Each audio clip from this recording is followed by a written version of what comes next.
Dope, man. Yo, that's super lit, man. Mad inspiring. Mad Yeah, inspiring for sure. plenty of nights of, just not having no money. Whoever had money but buy, extra chicken or extra, wings, or you get cool with the dudes. Like, again, my whole life, basically, we was in Jimmy Henchman's old studio, right? And that's on 25th. Basically, that's across the street from where the 4040 is right now. So that's on this side of 6th Avenue. On the other side is where Baseline is, right?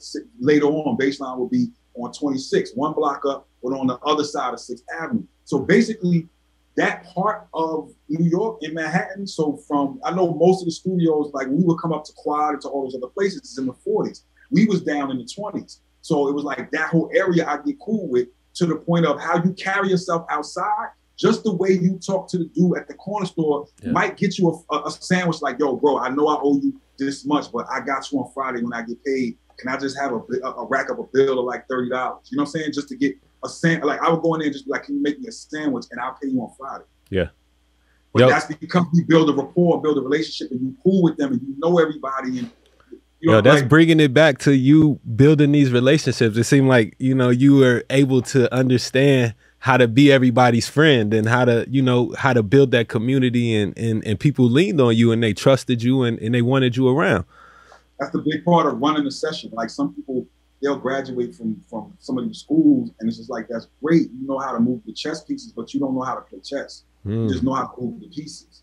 Now I got to teach you the strategy of chess. Like, once you learn how to move the pieces, that's all it is like a compression ratio is not going to help you when you don't know how to run the session. Yeah. Or that's on a recording end of how to get the best out of the artist. Right. So and there's no strict manual. You got to like really figure this out. The best way is like, I'm not saying the best way. One of the things that I can relate it to is having children. Like, all of my children act differently. My oldest daughter, she's going to do all her homework. She's going to get straight A's. She's also the person that, like, if you flinch at her, she's going, oh my God, she's going to cry. You know what I mean? Like, my second daughter could do something wrong and I could beat her, and the next day she's going to go outside and do the same thing again. You know, like, right. It just depends. Artists are like that. So it's like, sometimes you went and this girl can sing. You've been in her church and she's in her comfort zone and she's around people and she belts out this song. And as soon as she get in that booth and that, red light come on, she like, and it's like, you got to figure out how to make her comfortable.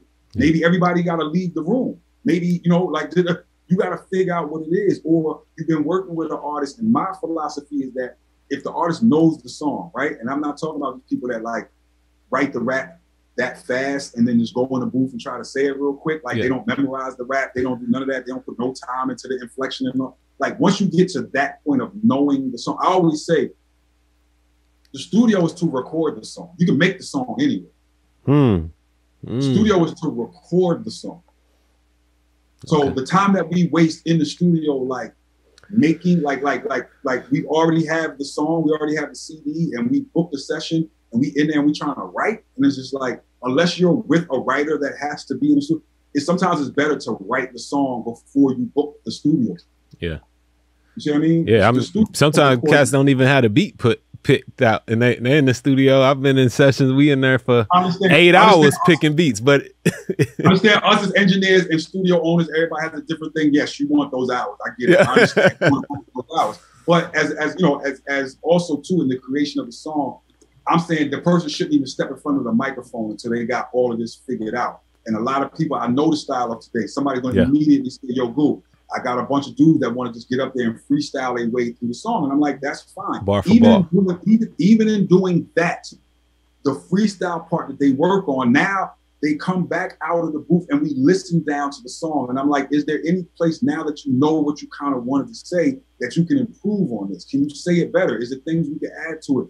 All of those things affect us. Also, too, just technically, if the microphone is here and you took all this time to do a course and tell people about proximity effect and how far they should be, and immediately the person does this.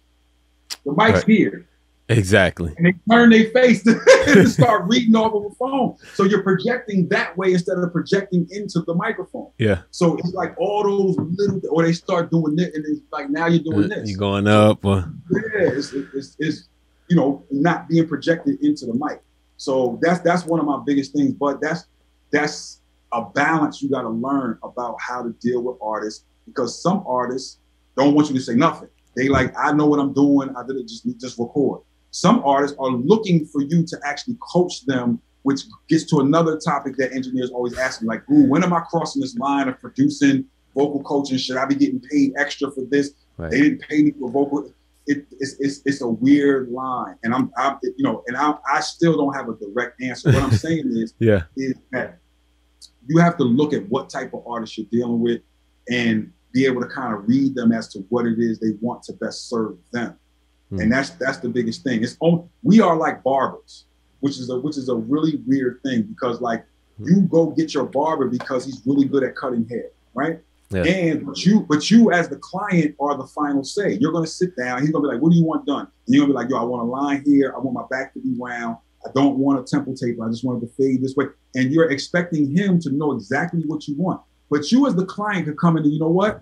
I want lines all through my head. I'm Kanye West, and I want these. And you like, the barber's gonna be like, "Yo, that's not gonna look good." That's our only job. Yeah, is to give our expertise to say, "Yo, that's not going to sound good." Right. And if that person then goes, "No, I want you to do," then that's your job. They came. If the person want to come in and belch on the mic for 3 hours, you know what I'm saying? Exactly. I mean, I'm going too far to make a point. But for real. They're the client. Of course, it's our job and our expertise to say what we think will sound good. What can help us? What can help the song? These are suggestions that we're supposed to make as the expert or professional in this situation. But don't get it twisted. That the client always has the final say. Yeah. So there's been plenty of times where I don't agree with some things, and I gotta go along with it because that's what the client wants. Yeah. And then sometimes you find out, hey, even though I didn't agree with this initially, maybe it actually turned out for the best. What you will also find out too is that when they fail and you actually were honest about telling them what was wrong, they're going to come back to you and be like, "Yo, I should have listened to you." And they will listen over and over and over again after that. Yeah. Because they like, "You know what? He caught that before I even put it out," or "She caught that before I put it out." So it starts to build confidence in, you know what you're talking about. Absolutely, man. And that having that whole confidence, that relationship with the artist, I think that's when you start to, you know, build up a long-term relationship with them, to where you know when to say something and what lines you can cross, whether you need to be shutting up and pushing buttons, or if you can produce them and say, you know what, you could deliver this line, or maybe this lyric even could be a little tighter, right? But that comes from knowing the artist, knowing how to read the room, and just kind of being present. You got to be real mindful of the way that you say it. Like, yeah. You can't just be like, "That's ass, that's garbage, that's the," you know, like, it's the way you gotta say it. You have to, like, again, these are artists and they're very sensitive about their art. So it's just like the way that you say it. One of the best pieces of advice that I got was to always phrase it as a question.